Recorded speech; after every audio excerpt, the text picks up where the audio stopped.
This Good meeting is morning. being recorded. So we're in Sri Nisargadatta's writing, I Am That, or interview, really, is what it is. And we are, what section did I say? Section 27? Is that what I said? Yeah.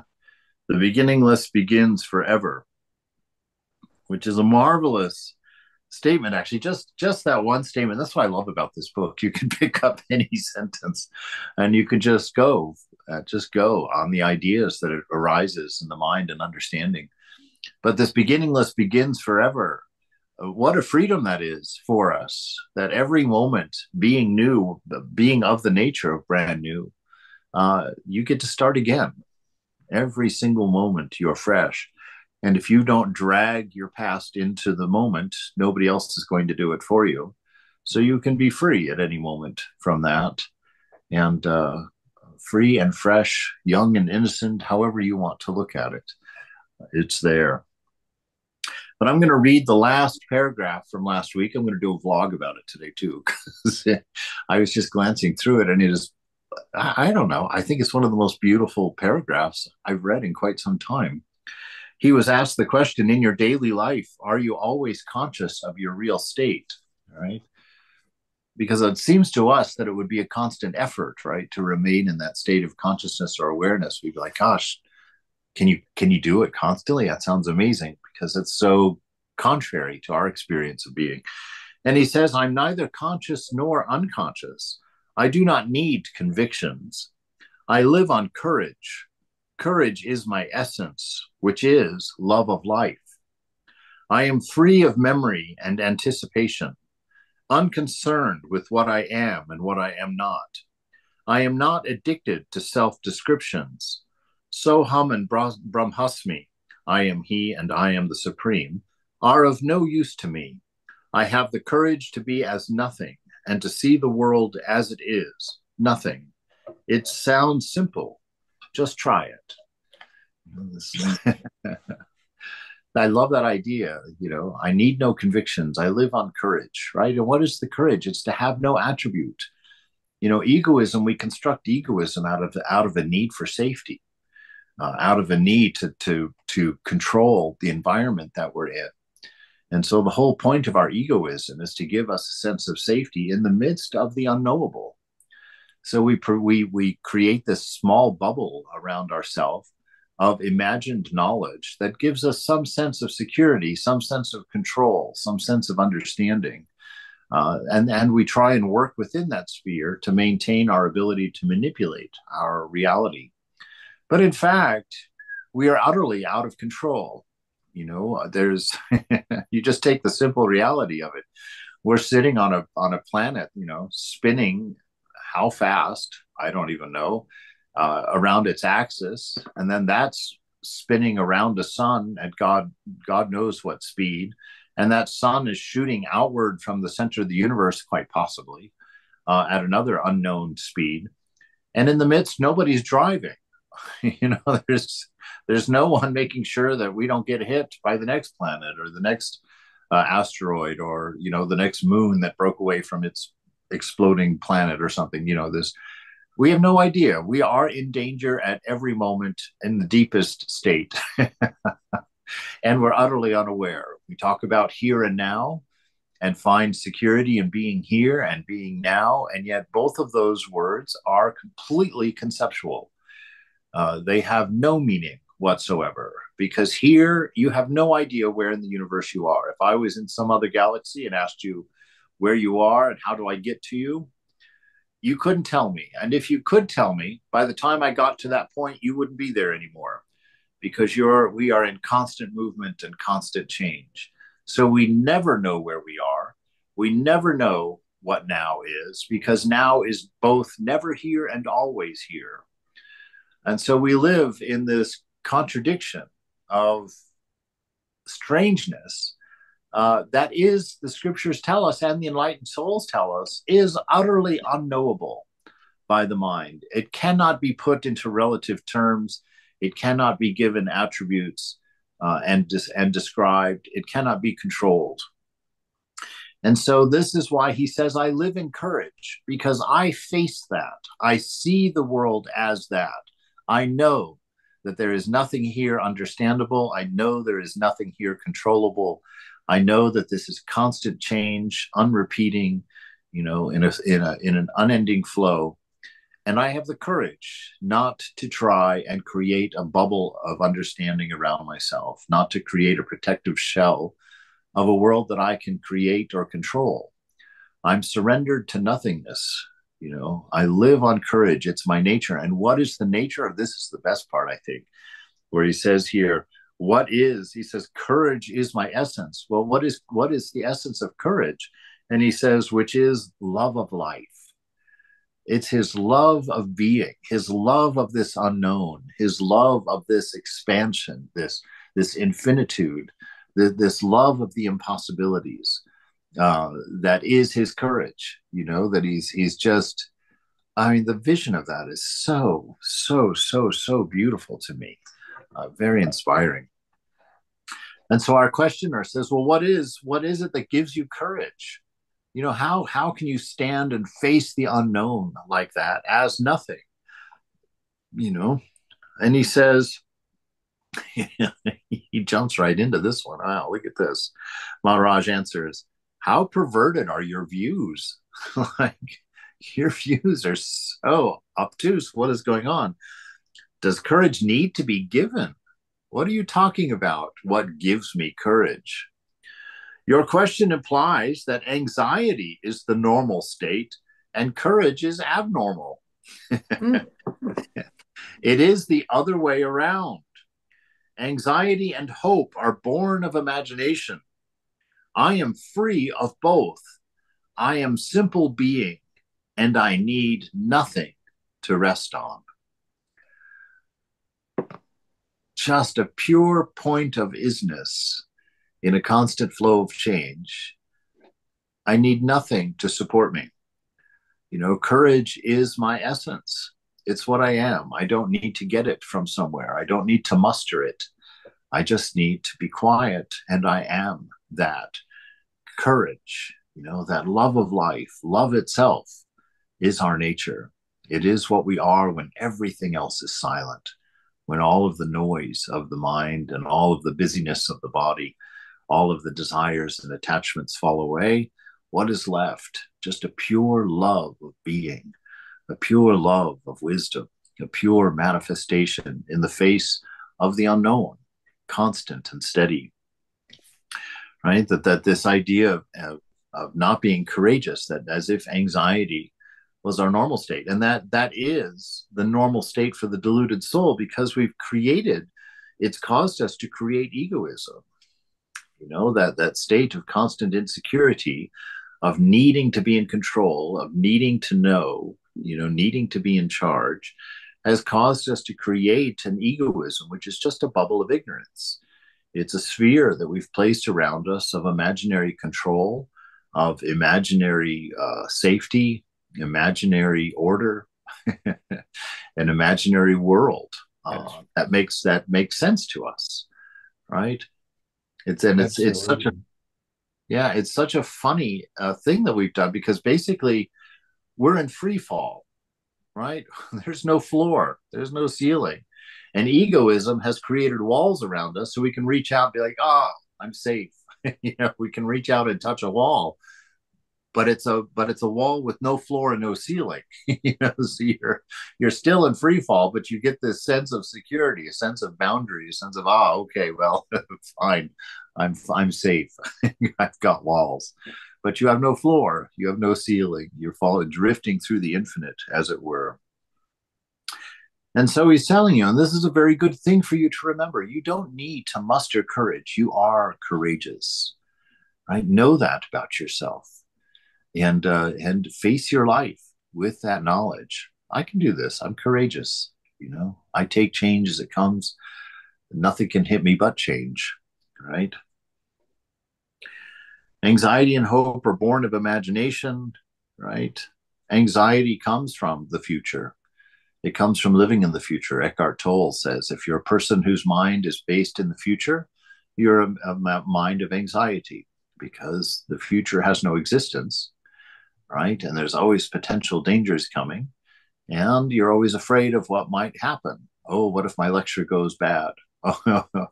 Oh, what if I lose my job? Oh, what if I can't deliver on that product? All of these different anxieties that are constantly there because we live in the future. We don't live in the moment, in this now. And then that past, the past things uh, give us that resentment, that regret, that looking back wistfully, which gets more and more dangerous as you get older. you know, I remember that day when I was 45.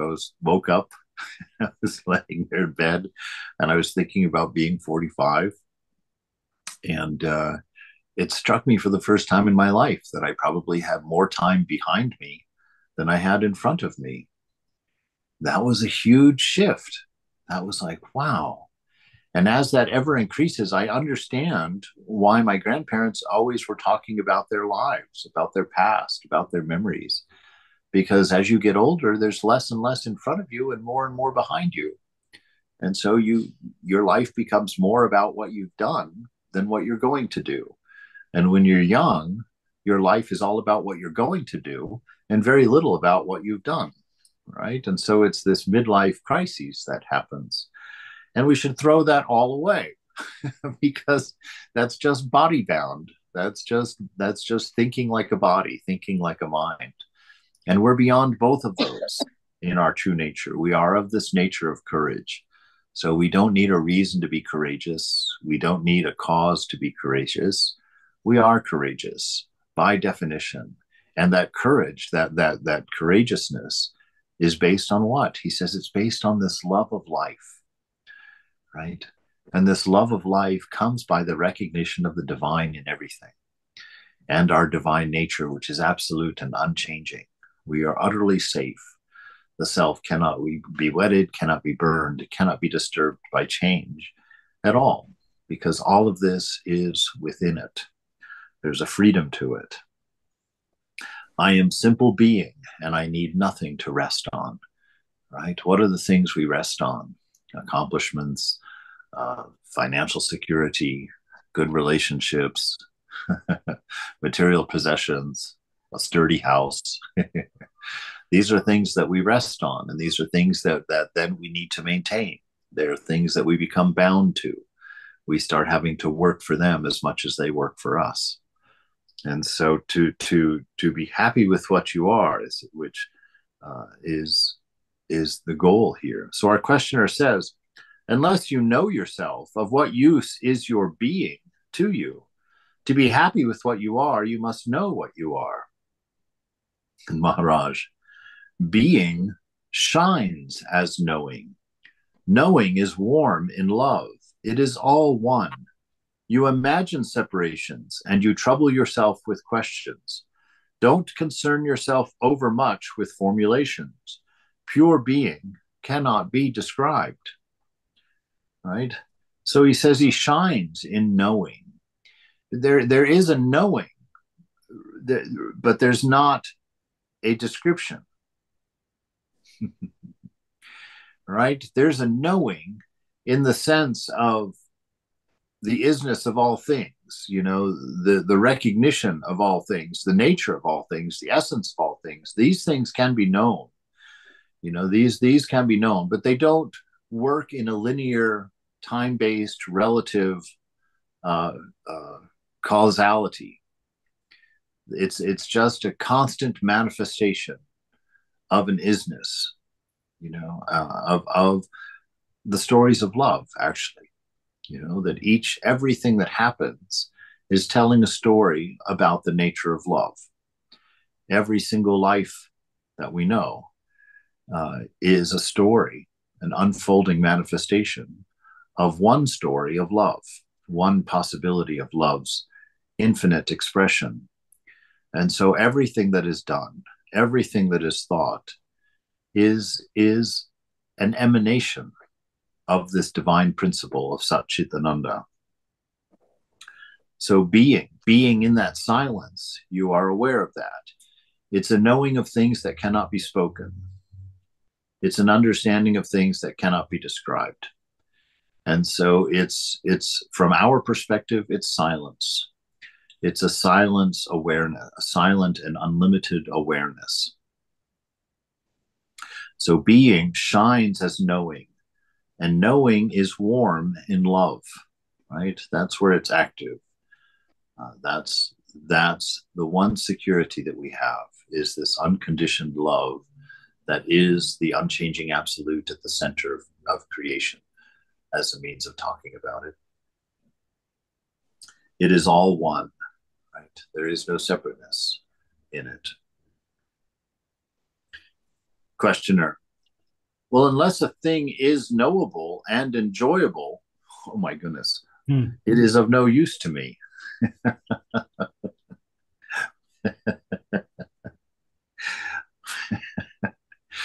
Wow. It must become a part of my experience, first of all. So, unless a thing is knowable and enjoyable, Worldly much? I'm telling you, that's going to be a cause for divorce right there. Unless a thing is knowable and enjoyable, it is of no use to me. It must become part of my experience, first of all. Maharaj, you are dragging down reality to the level of experience. How can reality depend on experience when it is the very ground of experience? Reality is in the very fact of experience, not in its nature. Experience is, after all, a state of mind, while being is definitely not a state of mind. All right, this is a very, very important little teaching right here. That experience happens at the sense level. It requires change, right? And it requires something unchanging to intercept it, right? To intercept it, to note the change, to be able to see and recognize the change. And so this being is not defined by change. It is the substrate which allows change to exist, right? In the same way that I think it is Eckhart Tolle that was talking about that we need to become as aware of the space between objects as we are of the objects, because it is the space that allows objects. And then he said that we have to become as aware, excuse me, we have to become as aware of the silence between words as we are of the words themselves, for it is silence that allows music. And so this understanding of this root, to understand this root of nothingness, which allows everythingness, right, in a sense of duality, but really in a cohesion and a harmony of a singularity, of a one without a second. And he says, you're dragging down your reality to the level of experience. How can reality depend on experience? There is so much out there that's not being experienced right now, at least directly, right? Probably most of the universe, as far as our space probes tell us, we haven't found anyone else out there. So out there experiencing it, and yet it's there, seemingly. Of course, is it? That's another philosophical contortion right there. But this idea is that being, that reality is the very ground of experience. It's the silence that allows experience. Reality is in the very fact of experience, not in its nature, right? So experience is the fact. Reality is in the very fact of experience. It's a reality that allows for experience, but not reality is not the nature of experience. Experience is, after all, a state of mind, right? It's, after all, a state of mind. And how can we say that? Well, we experience a lot of things that are not received by mind. They're not experienced by us. I can remember sitting and watching Tom and Jerry on the couch as a teenager, and my mother coming and suddenly yelling at me because apparently she had asked me 3 times in a row to mow the yard. So you see, I was not in the state of mind to hear my mother telling me to mow the yard. And so I had no experience of a reality. right? I had no experience of a reality. And so we see that reality that this just what he's saying here. Um, where is it? Experience is, after all, a state of mind. So you have to be in a state of mind to have an experience. Your mind has to be paying attention to a particular set of sensations in order to have an experience. And if they're not, then you're not, right? To As me, you I kind of hear him saying that, the awareness can be there even if there's no object that comes into the awareness. Well, that is the natural state. Awareness is that. Awareness cannot have objects. When there is an object in awareness, we call it consciousness. So awareness is the highest state. It has no particularization in it. It's simply a universal awareness, and it's eternal. So It is the. how's that different from the being? Or It's being not. with no object of in the awareness. Well, you could call that pure being in the same way that you can call awareness pure consciousness. But being, to be, is an I aming. You would not. There would be no I aming without experience. There's just is. There's no I, and there's no being in the sense of a verb. There's amming. Yeah. I mean, but like I say, at that point, there's no self, so there's no way to have an experience or bring anything back from that. So, it's kind of like my saying that, what I do in Nirvikalpi Samadhi is none of my business. But there's nothing to bring back, right? Yeah, no, that's it. That's it. Yeah. There's nothing to bring back. But uh, that is also, once you attain what you want, what Thakur says, or Sri Ramakrishna says, is that once you attain that state, then you see that all of this beingness, all of these other components that you've excluded, that you've neti come rushing back in, and you see the unity of that. You see that is still, excuse me, goodness, this body, what is it going to be doing in 10 years? Who knows? That this this that all of this reunites, that we begin to see the changing and the unchanging as inseparable, and as a perfect unity, as something that itself cannot be separated. So it's like, yes, we come to that point where we've netted everything into pure awareness, but then that final state, the highest realization, got Jesus. God, let me come up with the right pronoun here. Thakur says the highest realization is seeing God in everything and everyone. That's the highest state. The highest state is not actually nothingness. That the highest state is actually having this vision of the divine everywhere, always, in everything. That it is what you see, and it's not. Does that require a self? There is nothing but the self. Yeah, there's nothing but the self. Even as there is now, it's like what we're seeing now is not other. It's our own projection on our own mind. But it just seems to me when there's nothing but the self, there's no duality and everything just stops. It's lights out. Well, it would seem that way to us, and yet they say that at that point, once you get to the roof, you realize that it's made of the same substance as everything else. So as long as you have the idea of an experience happening, whether it's an experience of enlightenment with nothingness, there's still a self in the middle of that, which prevents you from seeing the changing and the unchanging unite.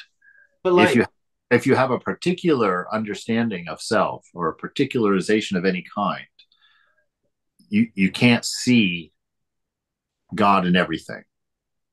so like, let's say like in a state of Savakopa Samadhi, where there's only the self and that self as God, and that's all there is, and it's the only thought and it's all your bandwidth, but yet there's still an experience there that can bring that experience back to this plane of reality. To some extent, yes, there is an I there. absolutely, in Sarvikalpa Samadhi. So there's still the experiencer. You're still maintaining a separate point of perspective from the divine, and you're still looking at the divine, right? And that's the difference. In that Nirvikalpa Samadhi, you are everything. It's not that nothing exists, it's that there's nothing separate from you.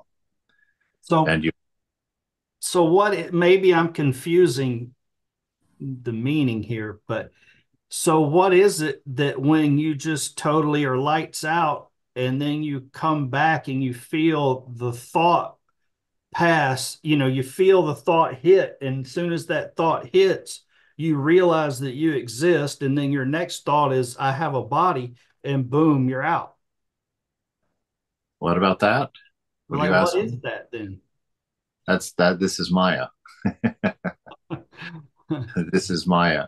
You have spun a separate sense of self, which is unreal.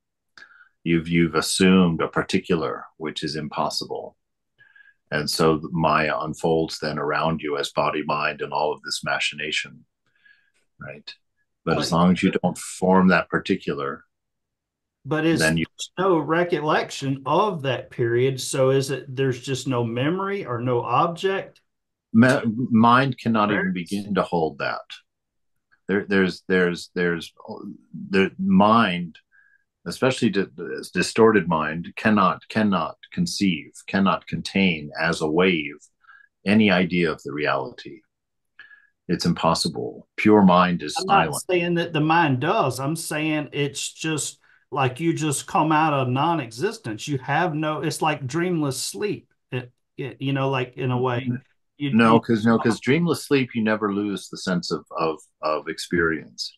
You're still the experiencer. But yeah, I'm not quite sure I'm following. In that highest state, we can't talk about what's there. Any concept we have of what's there is wrong.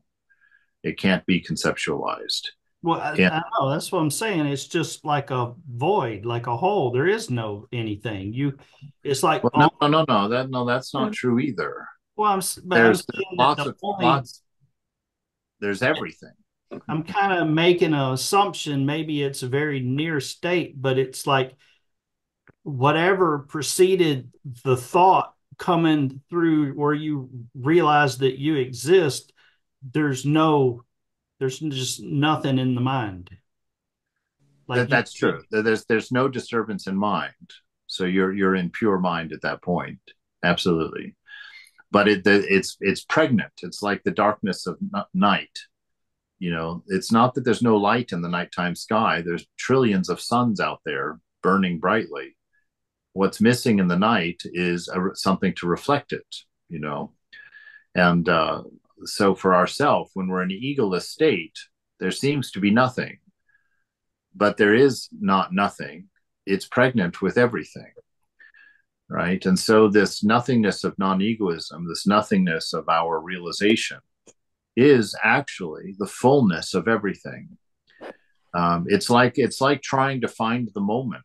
We have this idea of now, which we're very comfortable with. We're like, well, right now, look, this is right now, but we can't even finish the sentence, and now is already gone. So it's a pure assumptions about things. Reality as we see it is micro thin.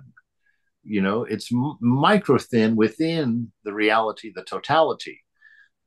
But to us, it's everything, right? This moment, this paper thin, less than paper thin experience of the moment, that is everything here. It's like the movie screen. That surface, that movie screen is almost nothing, but it's just a hairs thickness. But you can project everything on it. You can tell any story you want on it. But what is there? What is there? What is this moment that is everything to us and yet never really exists? Where does this moment? Where is this moment? you know It doesn't actually exist, I and kind of yet think of it it as it's just Shakti, like we're stationary and it's the Shakti that when it flows. Yeah, but see, that's still coming from a separateness. So the realization that we're talking about, this nirvikalpa, this knowing that Maharaj is living with, it's not that he sees everything as one. Mm. That's not their experience. That's the only way he can say it, because that's the only way we can begin to understanding. But he is everything. So he can experience everything from the inside out of that thing. He knows it fully to be himself. That there is, it's what I call he's talking from the other side of the prism. yes, The pure light before it hits the prism of the mind ego, and then, yeah. you know, manifest in all kind of ways. So to me, it's just like, on what side of the prism are you talking from? And so he's Because we talking. only talk from one side. Well, I know, but he's, in a way, he's speaking from the pure mind side of the prism, and the questioner is on the after the pure mind has gone through the ego. Yeah, as he says, he has stepped into the world, into the dream of the questioner. So the questioner is asking things from within his own dream, and Maharaj is stepping So into his dream is to the answer. questioner an actual real historic person, or is it just Yes. perspective that he wrote from No. in order to bring it out? No. It's a real questioner. These are real questioners. Yeah, this is a real questioner. So he says you're dragging down reality to the level of experience, which is short of what we're doing. trying to drag trying to drag these unknowables into the realm of knowable. You're dragging down the reality to the level of experience. How can reality depend on experience, right? So this is a clue, because we're always trying to understand things in terms of experience, right? Even the way that I give my classes, I'm always dragging up things from my mind of experience to elucidate things. And so this is the highest we're going to be able to go, as long as we insist on talking about things, right? As long as we insist on knowing things, this is going to be the highest we can go. We have a reality here that he's pointing at that is beyond experience. It has nothing to do with the interplay of relativity. It's a reality that contains all possibilities, all realities simultaneously outside of time, right? So we're not going to unpack that. we're not going to come up with a comfortable paragraph in the mind that gives us an understanding of this thing. This state is a state of oneness, and the last three things we'll be able to say about it is pure love, such wisdom, the glory of being, of existence itself. Those are the last three things we will say before we are it, before we are the words, before we are the thoughts, before we are the experiences, before we are the objects, before our expansion is infinity. There is no boundary from which to experience. We are every experience simultaneously. We are every object simultaneously. We are every being. We know ourself to be the self that is in everything. And there is no particularization of our perspective. Something that will blow your mind if you dare to try and conceive of it. So experience is a state of mind, while being is definitely not a state of mind. Being, yeah, I'm going to leave it at that, because I don't think that I'm going to be able to know what he's talking about as far as being, right? Because it's a being with no attribute. And that is what everything is. Everything is that being with no attribute. Questioner, again, I am confused. Is being separate from knowing? Maharaj, the separation is in appearance. Now, what does he say? What does he mean by that? The separation is in appearance. It's like when we talk about the heat of the fire and we talk about the fire. That you can't have one without the second, right? Fire and heat are always, and the heat of the fire are always together. So how is it that we're talking about the separation of fire and its heat? It's in appearance, which means what? As it bumps against our senses, the one, fire, becomes two. Through our sense of touch, it becomes heat, and through our sense of seeing, it's fire. So see, the separation doesn't happen until it bumps into our senses and gets separated into two. And that's our trouble, you see, is that we're bumping into God with five senses. And all five of those senses are picking up an aspect of God, yeah, and presenting them individually to the mind. And then the mind, which is relative, which is locked into space, time, and causation, takes these five disparate pieces of information about a singularity that we've bumped into and organizes it into an interior world. And that's where we live. But we're only bumping into a singularity. We're just bumping into it with five different senses. And each of those five senses is describing it in its own limited way. And the mind only has access to those five limited ways, and it begins its task of recreating what it bumped into in the mind. Well, out of five pieces. This is going to seem like a weird question because it may seem so rudimentary on the surface, but I really don't understand. Like before I got initiated, Sarvadevananda asked me, do I perceive or believe in the, God or whatever with form or without form? And I don't know how to answer that question because I don't even know what you mean by form or not form. Because when I try to think of it in the mind, you feel like there's form, or you feel like you can bring it to mind. But then when I really start thinking about it, I can't bring anything to mind. It just seems like the mind is trying to impute something, but it's not actually there. You understand what I'm saying? And so yeah. I don't know I don't know how or they're defining form and formless. Well, form has an attribute. Formless has no attribute.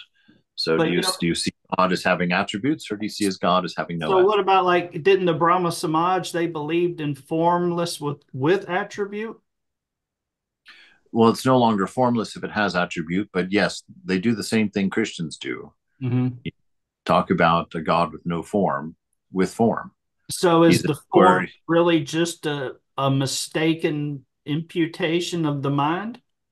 Maya, basically? I don't know that it's mistaken, but it is not the final reality. Swami, but isn't the Christian God himself formless with attributes? He's thought of that way. Yeah, he's thought of that way, but you can't have formless without attributes. You can't. What are you describing? If there's the Muslim God also, Allah, is formless with attributes. Yeah, that's fine for the mind, but at the end of the day, that can't be.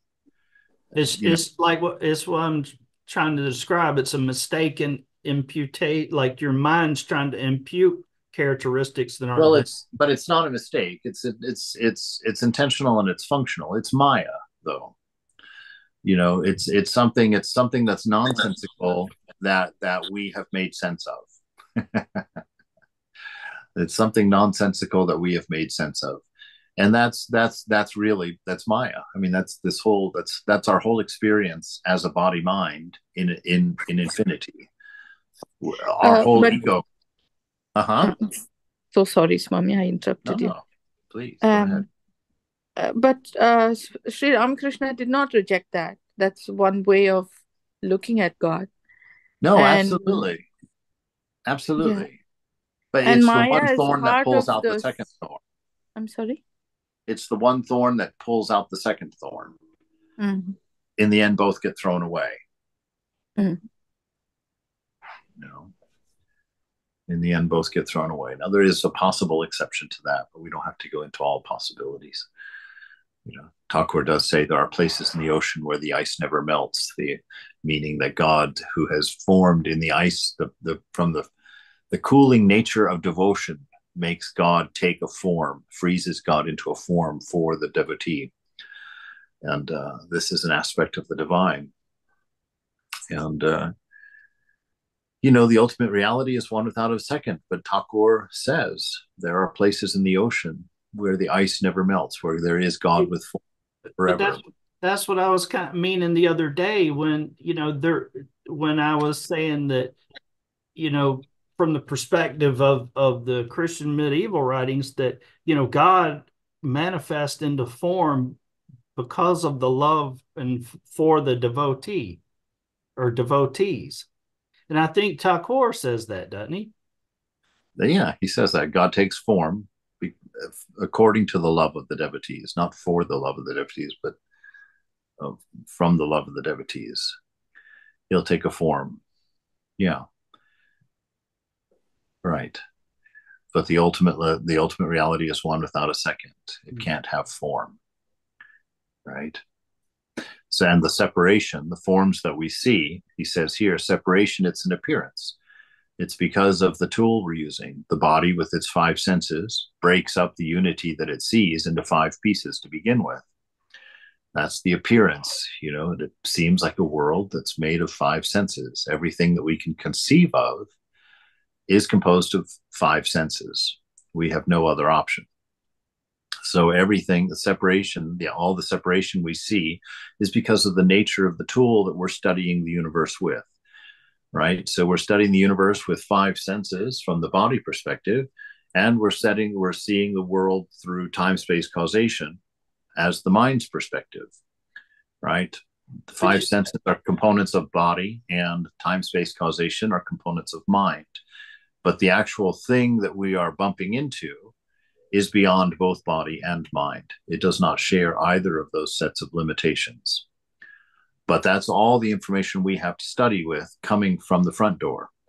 That's why we have to learn to shut up, to be quiet, and to hear what's behind us.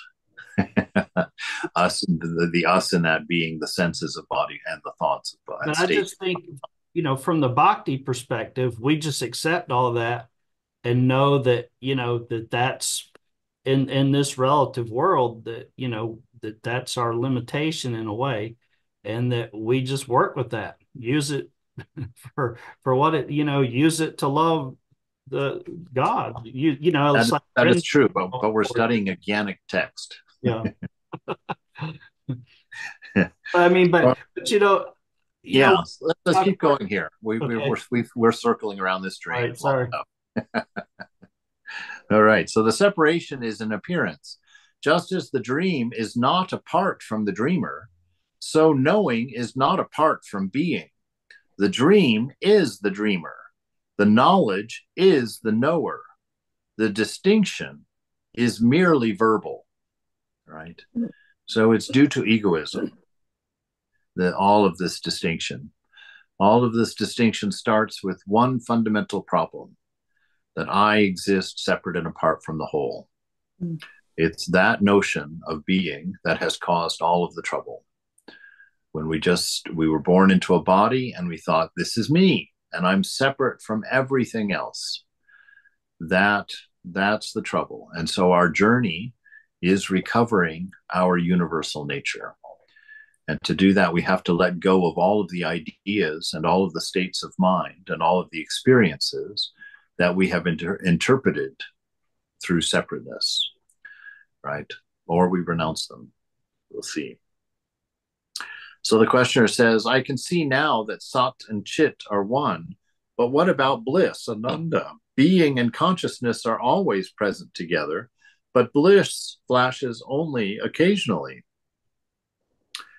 Maharaj, the undisturbed state of being is bliss, right? And that's what samadhi is. That's what spiritual ecstasy is. It's when we have gotten undisturbed enough. And undisturbed means that the mind has stilled. It's no longer being distorted by the thoughts of me and mine, the thoughts of separateness. The thoughts of separateness are what disturb our mind and creates all of the waves that then distorts what we see into our imagined Maya, right? So the undisturbed state, the calm mind, the pure mind, the undisturbed state of being, which is that awareness in pure mind, is bliss, is love. It's isness. It's not a component. It's not an attribute. It's not a description. It's isness. The disturbed state is what appears as the world, right? When you have a still, the mind, the lake of the mind is absolutely pure. There's no sense of separateness in it. The whole universe in its reality is contained there, and its nature is Brahman. At that point, we can't really legally say anything. We can't even say that legally, but we can't go any more into that. And so so that's what he says. But the disturbed state, when we have that absolutely clear mind, absolutely calm lake of the mind, you throw two pebbles into it, me and mine, right? That's my mind. This mind is me. Those two thoughts disturb that mind, and it can no longer reflect the reality purely to us. Because now the mind is having to maintain an unnatural thought of me and mine. And what that causes is our personal universe, the world that we live in, where everything that comes in through the senses is being attached to and identified with and being placed into a matrix of relationships that describe us and the world around us by our insistence. Right? So he says, yes, so the undisturbed state of being is bliss. The disturbed state is what appears as the world. In non-duality, there is bliss. In duality, experience, right? There's only bliss. Bliss is not an experience. It's the absence of experience. It's isness. In duality, it's experience. Why? Because we've separated ourselves from it, and we interpret it through five senses and through the limitations of mind, right? Of disturbed mind. What comes and goes is experience with its duality of pain and pleasure. Bliss is not to be known. One is always bliss, but never blissful. Bliss is not an attribute. Mm. Love is not an experience. That's why we talk about God as noun. You know, that God is not loving. God is love. God is not intelligent. He is intelligence itself. You know, God does not exist. She is existence itself. Right? We, who have separated ourselves and identified with senses and a mind, we become the verb of that divine principle, the unchanging absolute principle, which doesn't act, it's noun, which is placed within us. We are now charged with this idea of me and mine. We tell the story of this divine principle. We express love. We express wisdom, and we express it through our being, right? So we are the verb of God. We are the verb of the divine. But the divine itself is an isness that is not an attribute, which all we can do is sort of hang that in the mind and say, okay, because it's not a matter of thinking. It's a matter of stepping outside of your mind for a moment to realize that you don't exist because you think, to realize that you don't exist because your body lives. You are independent of those things, right? All right. And bliss is not to be known. That's the same thing as love has no boundaries. It's like love is something you can only know when you see it. It's not something that can be defined. There are infinite expressions of love, and we see that in the world.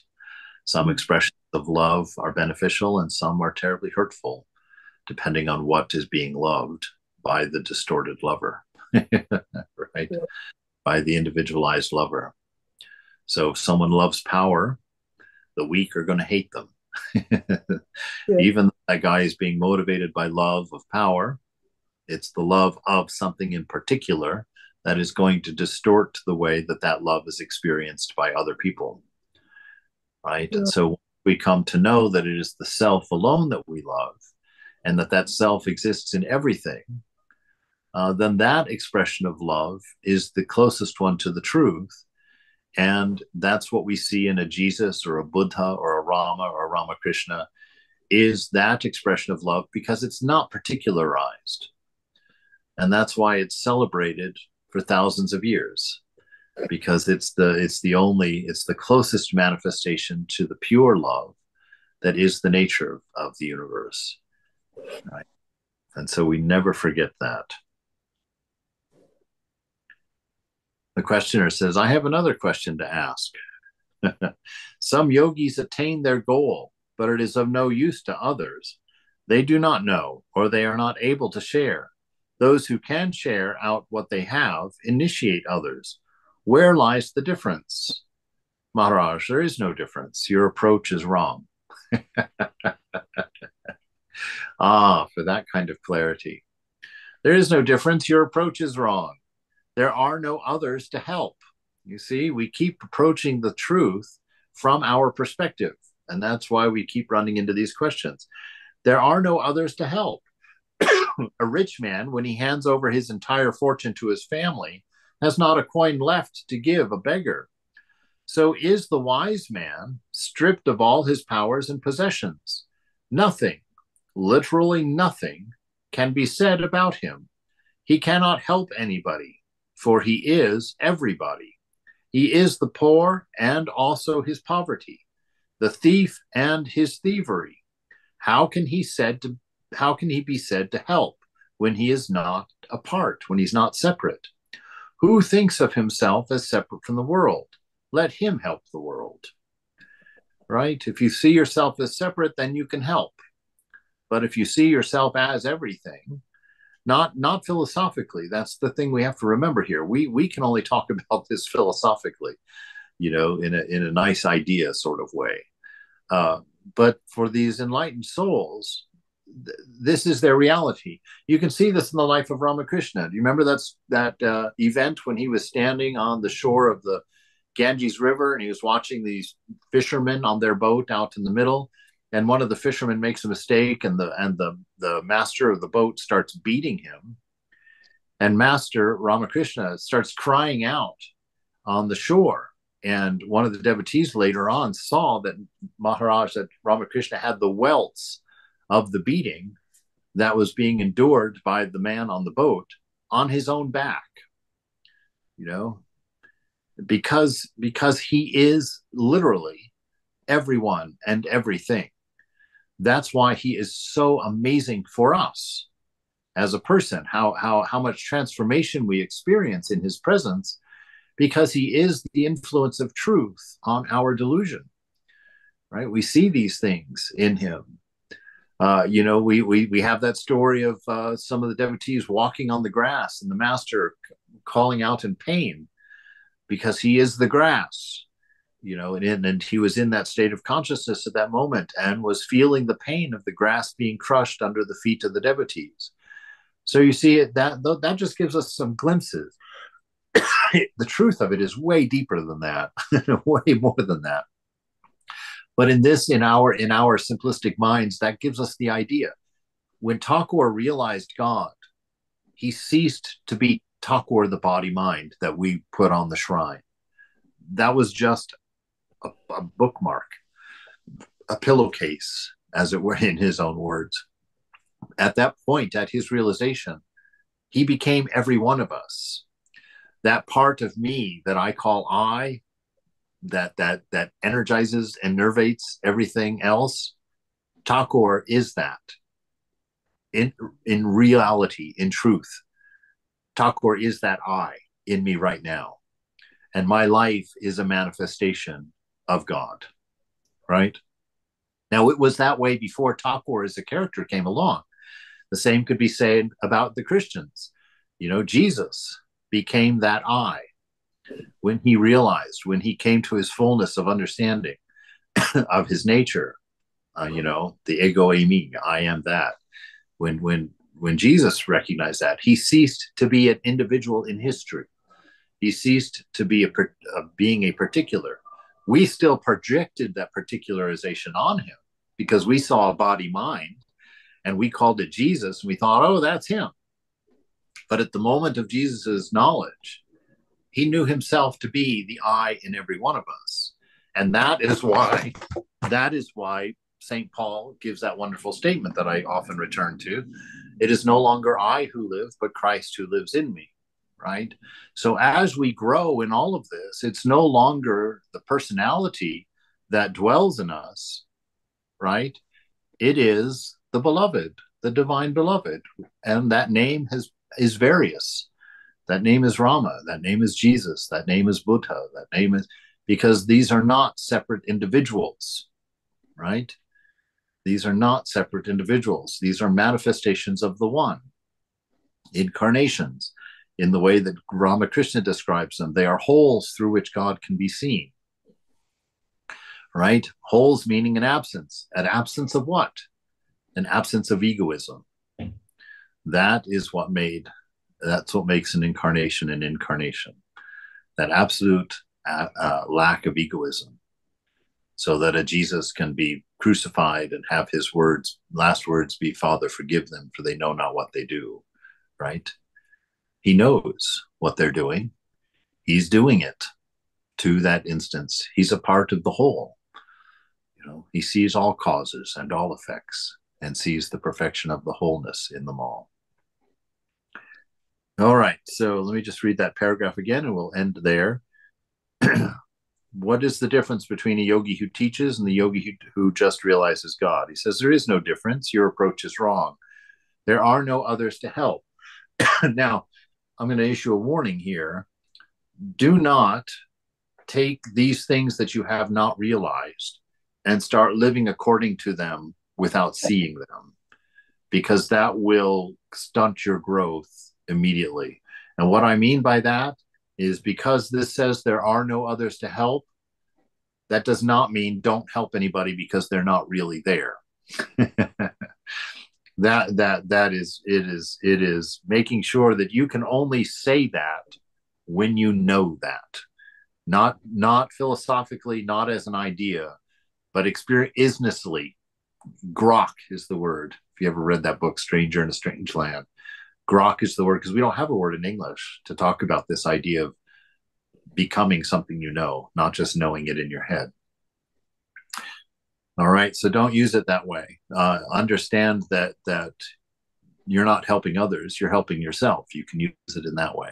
So help others knowing that you're helping yourself. And let their suffering be your suffering, and then act naturally. You don't have to help them. If you feel they're suffering, your nature is to alleviate suffering. So you can do it without being egotistical, without seeing yourself as the helper. That's actually the secret of work, is that we understand that we are doing everything here for ourselves alone, but it's a universal self. It's not a particularized self. So it's selfless selfishness. So there are no others to help. A rich man, when he hands over his entire fortune to his family, has not a coin left to give a beggar. So is the wise man. He is stripped of all of his powers and possessions. Nothing, literally nothing, can be said about him. He has renounced everything. There is nothing that belongs to him, no attribute unique to him, no personality swirling around him, nothing. He cannot help anybody. Why? Because he is everybody. He is not a particular, so he can't move a particular, right? So he cannot help anybody because he is everybody. He is the poor and also his poverty. He is the thief and also his thievery. How can he be said to help when he is not apart, when he is not separate from anything? Who thinks of himself as separate from the world, let him help the world, right? So it's your separateness that allows for your karma. It's your separateness that allows for you to be a good or bad person, allows for you to help or not help, right? When you become the thing itself, then you become every possible expression of the thing itself. And that is what this world is. It's every single possible expression of divine love, divine wisdom through being. All right.